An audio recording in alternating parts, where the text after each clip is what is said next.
올해도 이제 한 달밖에 남지 않았고 한 해를 마무리하고 새해를 준비하면서 연말이 되면 너무 바쁘시니까 지금쯤 한 해를 좀 돌아보면서 내가 어떤 삶을 살았는가 생각해보고 온전한 길로 가고 있는가 한 번쯤은 생각해 봐야 됩니다. 시간이 너무 빠르게 지나기 때문에 그 속에서 그냥 어영부영 지내면 그냥 아무렇지도 않게 시간만 보낼 수가 있습니다. 이 지혜의 말씀을 통해서 우리가 참 우리의 삶을 좀 돌아보는 시간이 됐으면 좋겠습니다. 성경에 우리가 시가서, 그러면 욥기부터 아가서까지 5권을 시가서라고 불러요. 말 그대로 시와 노래입니다. 그 안에 운문을 포함하고 있기 때문에 시가서라고 부르고요. 그 중에 욥기와 잠언과 전도서를 지혜서라고 부릅니다. 여러분 잠언 읽어보시면 지혜에 관한 말이 잔뜩 써 있죠. 욥기도 우리가 흔히 그냥 한 사람의 고난을 기록한 것 같지만 고난을 통해서 인생 가운데 지혜가 뭐냐 하는 것을 보여주시는 말씀이에요. 욥기도요. 그래서 오늘 본문에 등장하는 엘리후를 통해서 하나님께서 특별히 또 주시는 말씀을 통해서 우리가 우리 자신을 좀 뭐가 지혜인가 말이죠. 이 세상 살면서 어떻게 사는 게 우리가 지혜롭게 사는 거고 지혜롭게 한 해를 마무리하는 거고 새해를 지혜롭게 준비하는 거냐. 좀 지혜에 대해서 우리 삶을 바라보는 관점에 대해서 오늘 말씀을 통해서 하나님 말씀을 생각해 보도록 하겠습니다. 자, 첫 번째는 지혜의 모습입니다. 여러분 지혜는 물론 욥 시편 잠언에 나오는 지혜는 의인화되기도 하고 결국은 예수 그리스도를 가리켜요. 그러나 우리에게 있는 일반적인 지혜를 말하죠. 지혜는 어떤 모습을 가질까요? 이렇게 표현해도 좋습니다. 지혜의 형식이라고 말해도 좋아요. 형식.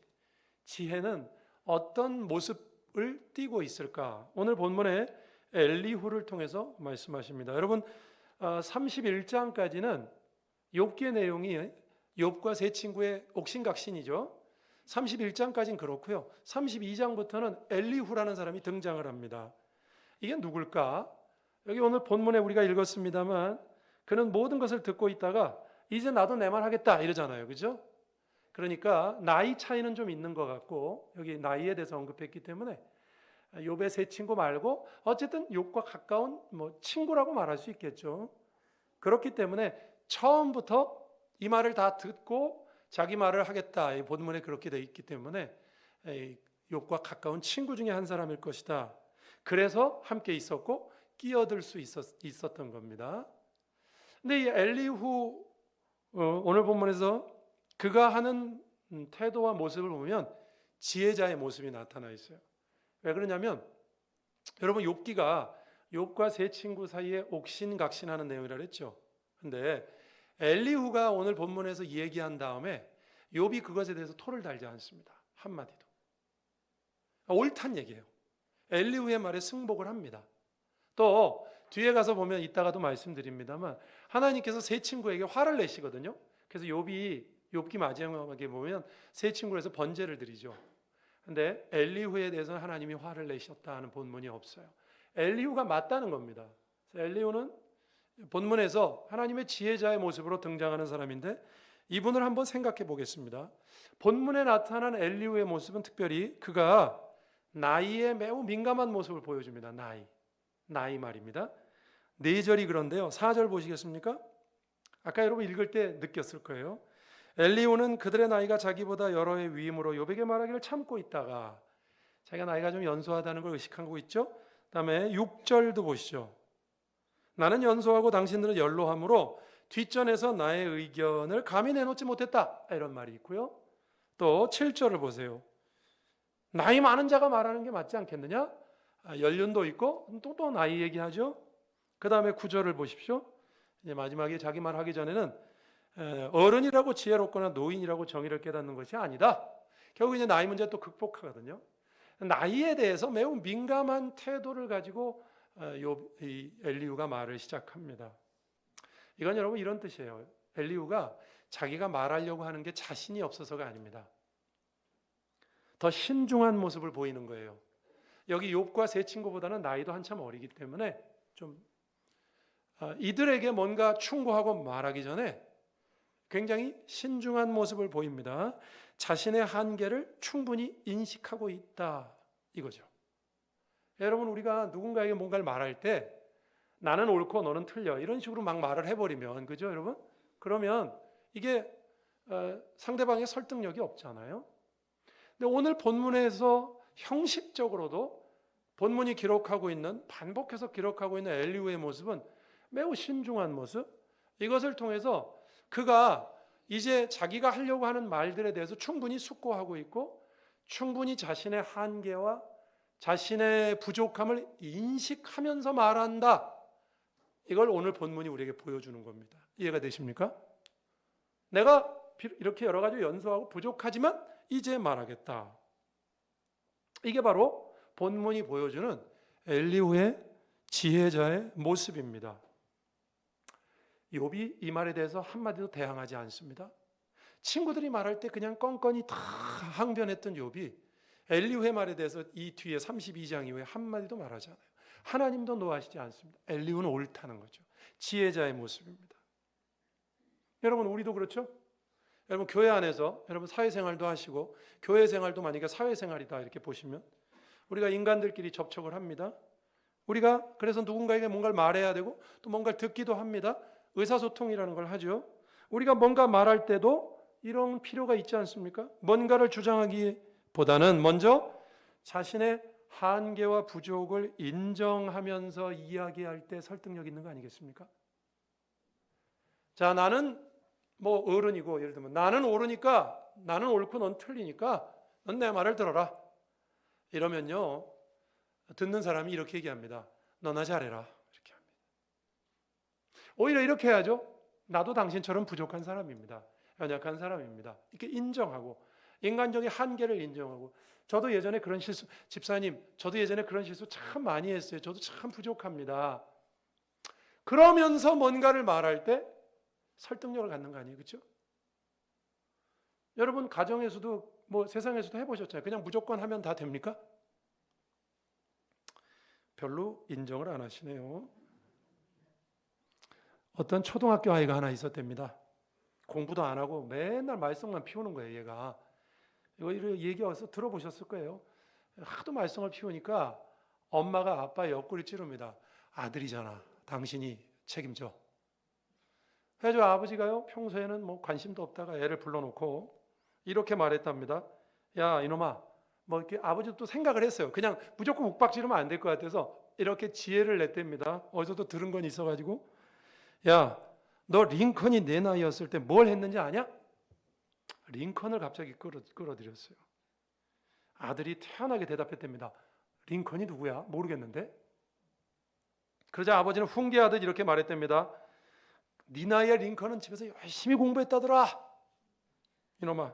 그래서 훌륭한 사람이 된 거 아니야? 미국의 대통령이 된 거 아니야? 이렇게 아버지가 얘기했어요. 그러자 아들이 가만히 듣고 있다가요, 껌뻑껌뻑 듣고 있다가, 여러분 말썽 피우는 애들이 머리가 좋습니다. 가만히 있다가 아버지 말에 대꾸를 시작합니다. 아빠가 얘기하니까 나도 생각났다. 아, 그래, 미국 대통령이지. 나도 알아요. 그러면 나도 아빠한테 한번 물어볼게. 링컨은 아버지 나이에 뭐 했게? 아버지가 당황했어요. 가만히 보고 있으니까. 대통령이었대. 이게 뭔지도 모르죠, 아직? 아직 이걸 뭔 얘기인지 못 깨닫고 있는 분도 계시죠? 예, 계시더라고요. 네.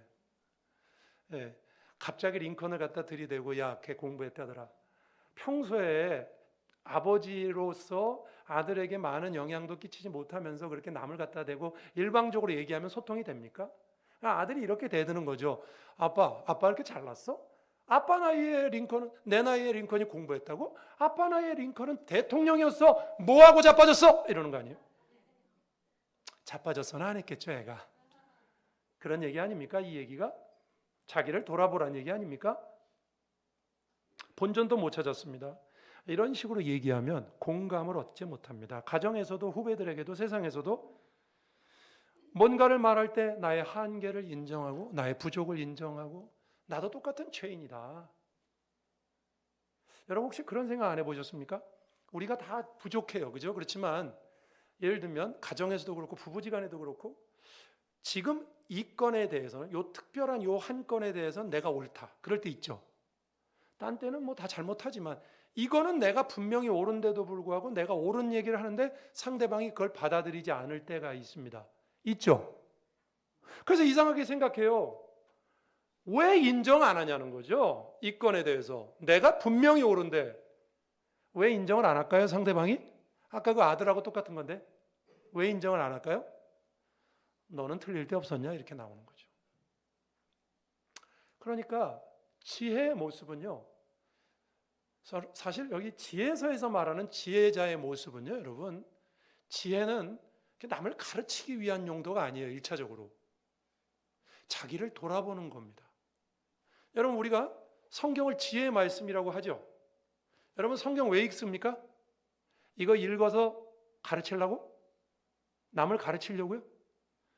그러니까 저 같은 목사들이 문제가 많은 거예요. 이걸 가르치려고 읽으니까. 그게 아니에요. 이 말씀을 통해서, 물론 가르치기도 하죠. 그러나 이 말씀을 통해서 먼저 나를 깨닫고 성찰하자는 거 아닙니까? 나를 돌아보자는 거 아니에요? 나한테 돌을 던지자는 거 아니에요? 지혜는 남을 가르치는 것이 아닙니다. 자기를 돌아보는 것입니다.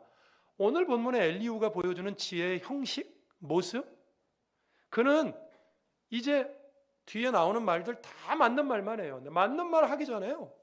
그 말을 꺼내놓는 모습도 형식도 매우 그것이 설득력을 갖는 모습으로 합니다.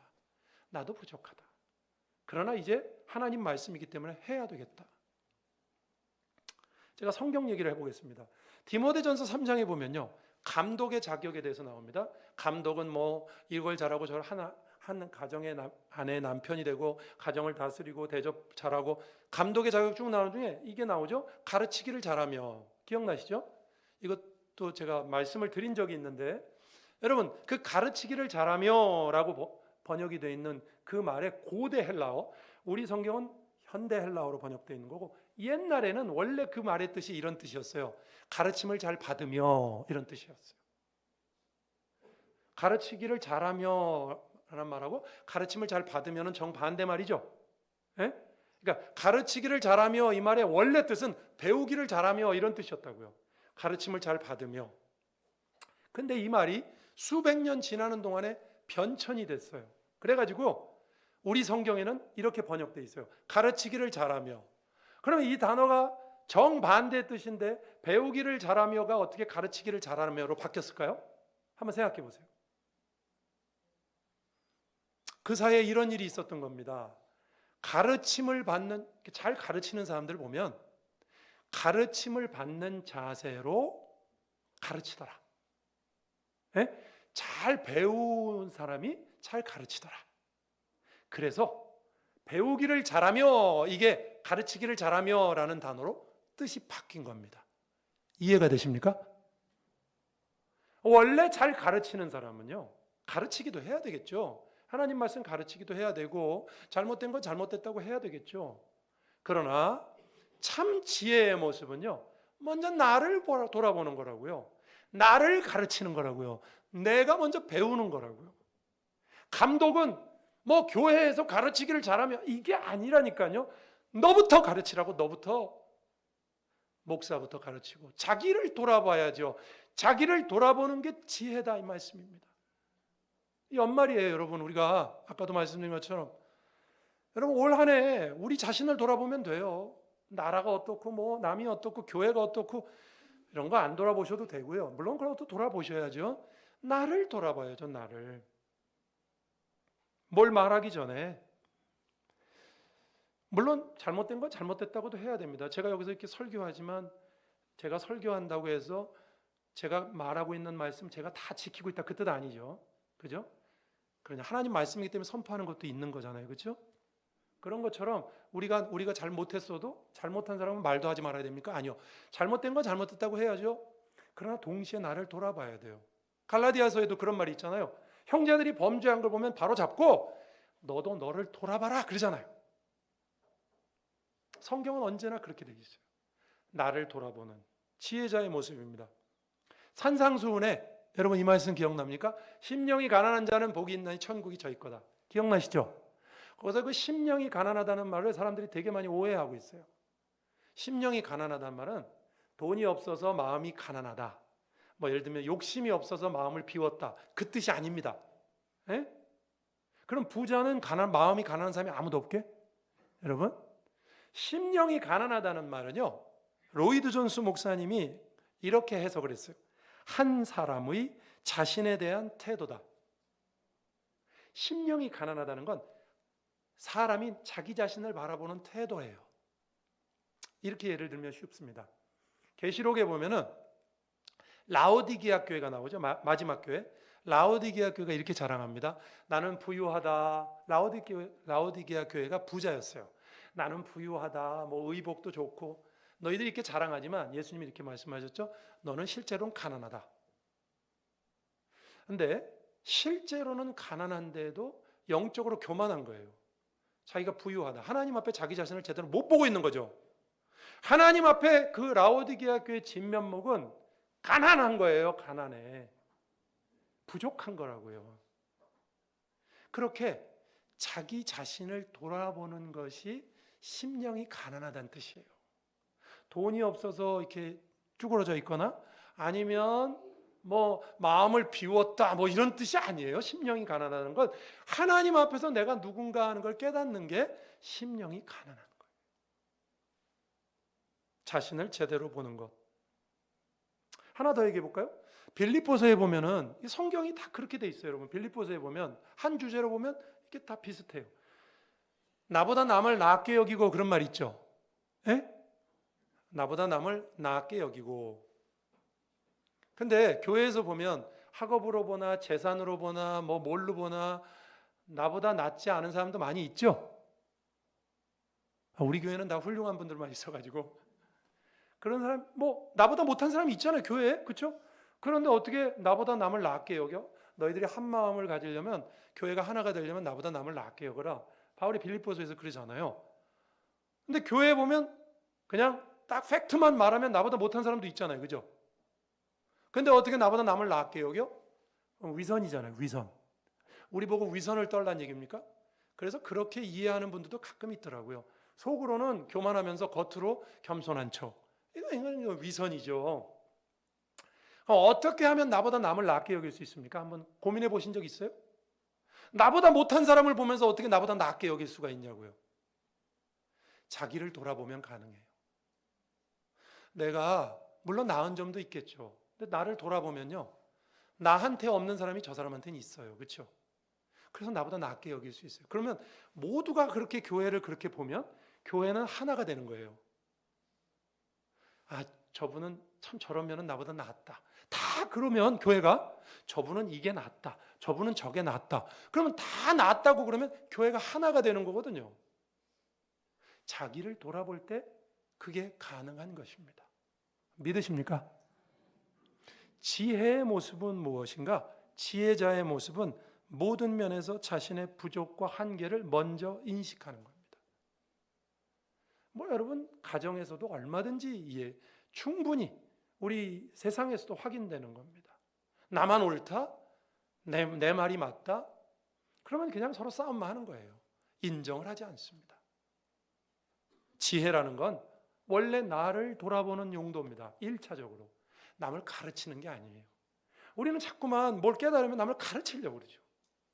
이게 목사가 가지고 있는 병이에요. 자꾸 가르치려고 하는 거. 자기가 살아야 되는데 가르치려고 하는 거. 제가 제 얘기만 들어도 목사님들 다 나쁜 사람들인가 보다 그렇게 생각하지 마세요. 우리 얘기를 하고 있는 거예요. 나를 돌아봐야죠. 그게 지혜자의 모습입니다. 여러분, 진정한 지혜자로서 여러분, 우리가 올 한 해를 내가 과연 지혜로운 모습으로 살았는가? 내 주변에는 그래서 화목했는가? 내가 말하는 것들이 또 내가 나의 삶 속에, 남의 삶 속에, 우리 가정 속에 얼마나 이루어졌는가? 그거 안 된 거 다 남 탓하시지 마시고 다 내 탓으로 돌리면 되는 것입니다. 믿음으로 반응하시길 주님의 이름으로 축원합니다. 두 번째입니다. 지혜 내용면으로 가보면 오늘 본문의 엘리후는요, 하나님의 역사를 인정하는 자의 태도를 가지고 있어요. 여러분, 욥기의 주제가 뭔지 압니까? 뭐 길지만 짧게 말씀드리면 욥기의 주제는 나의 의로움보다 더 크신 하나님이에요. 욥이 계속해서 그거 주장하죠. 나는 죄가 없다, 죄가 없다. 맞아요. 욥은 드러난 죄가 없어요. 욥기를 보면. 그럼에도 불구하고 그러면 여러분, 죄가 없는 욥에게 하나님이 어려움을 주면 하나님은 불의하신 겁니까? 아니잖아요. 그렇죠?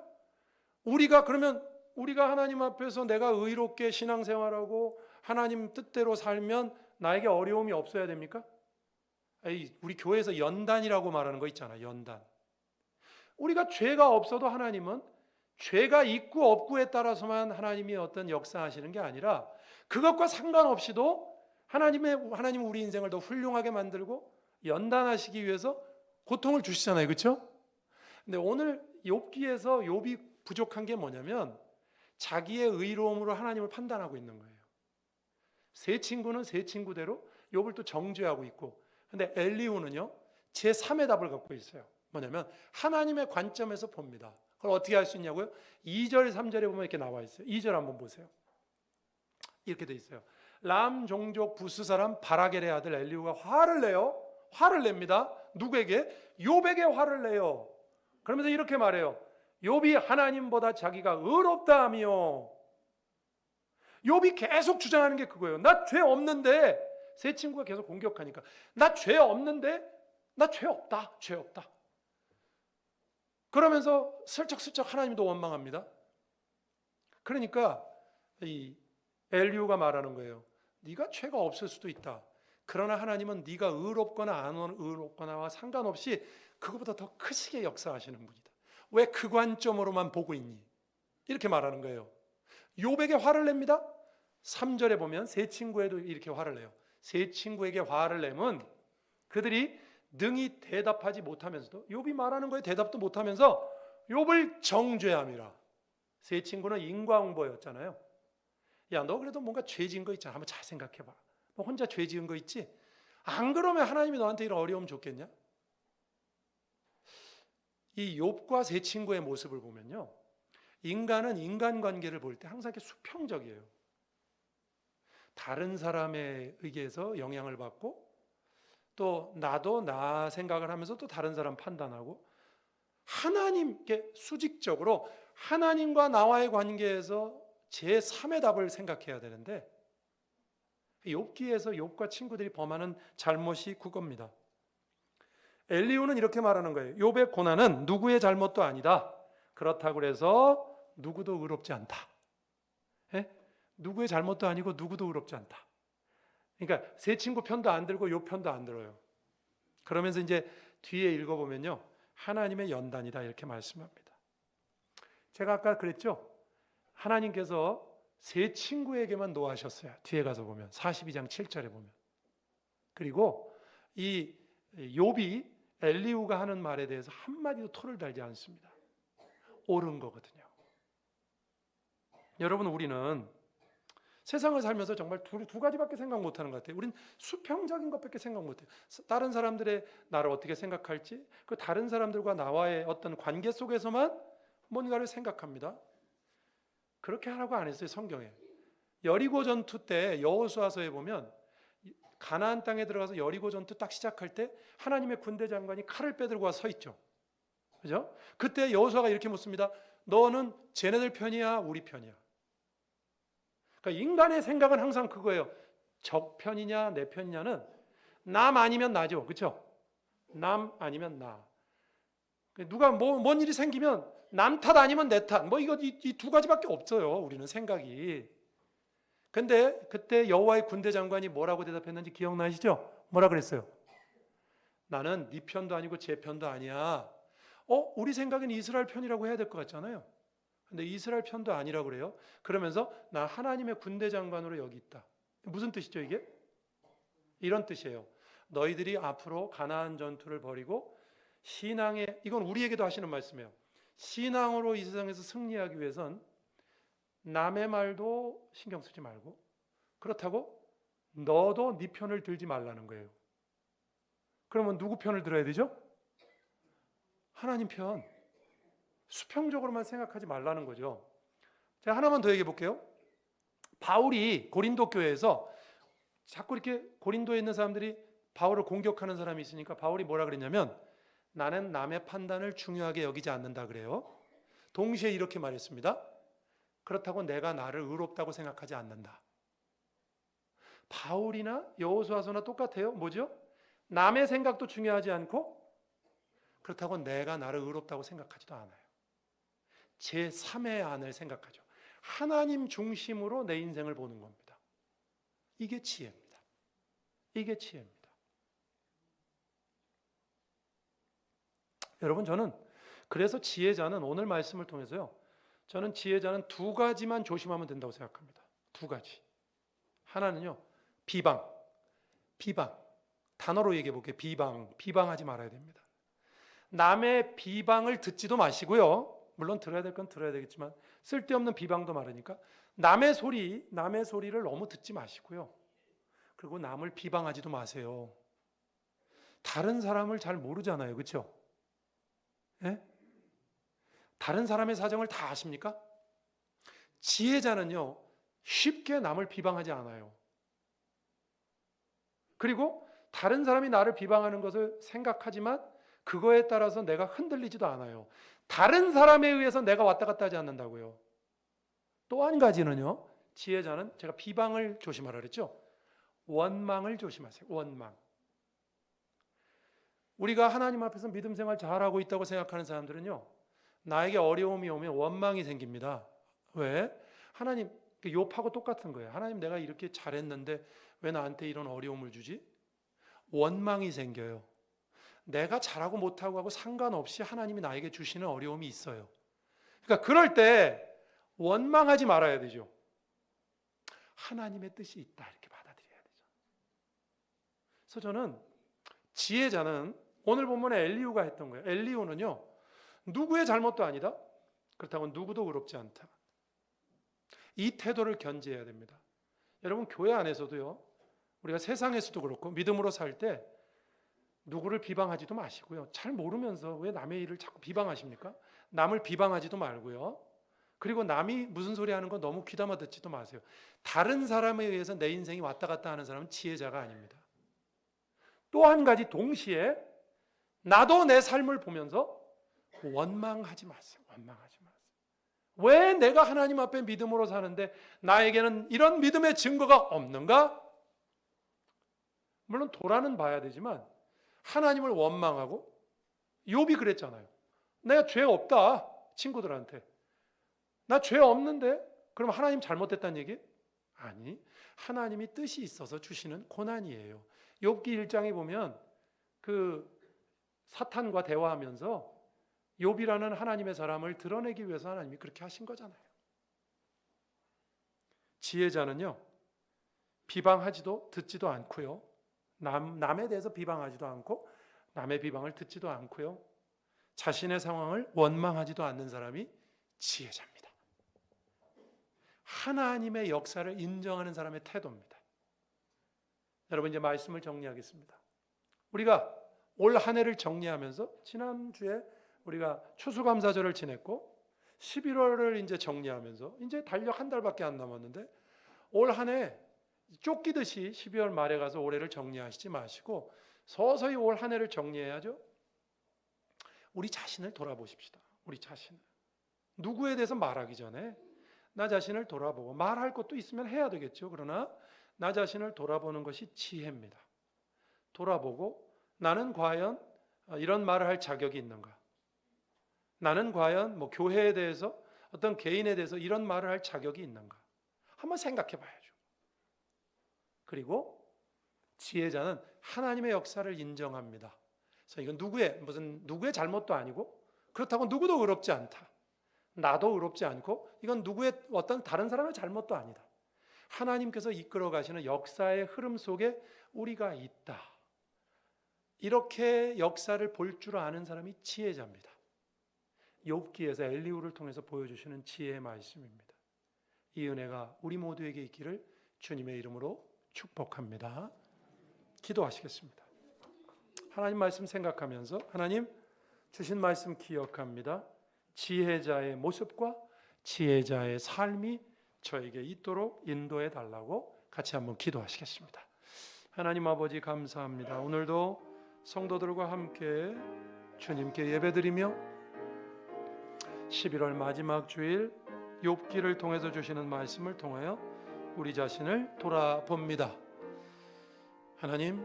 하나님께서 원하시는 지혜의 모습, 내용, 하나님 기억하고 우리도 하나님의 역사를 인정하며 또한 하나님 앞에 나 자신의 부족을 성찰하고 돌아보고 참으로 심령이 가난한 자가 되어 하나님 앞에 설 수 있는 우리 귀한 교회 성도들, 하나님의 참된 성도들 다 되도록 인도해 주옵소서.